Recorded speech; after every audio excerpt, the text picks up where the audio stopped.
Hello everyone and welcome to my YouTube channel. Today we are going to discuss about how to deactivate Instagram account without waiting for 7 days. For example, if you have recently deactivated your account uh, before this and you want to deactivate your account again and it is asking for to wait for 7 days. So how you can fix that? Before this, you have to make sure that you have uh, connected to a proper Wi-Fi and internet connection. After that, you have to simply open the Instagram app, and after opening the Instagram app, you have to simply click on profile. So in profile, you will find the option of settings and activity. So you have to click on account center. So in the account center, you will find the option of personal details. So in personal detail, you will find the account ownership and control, and you have to select deactivation.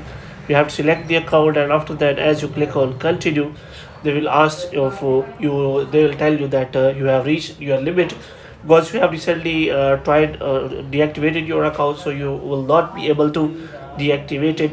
So if you want to deactivate it, then the only option is that you can simply delete your account, and after deleting you can simply deactivate it without any problem. So hope you have liked this video. When you get more videos like these, you can subscribe our channel.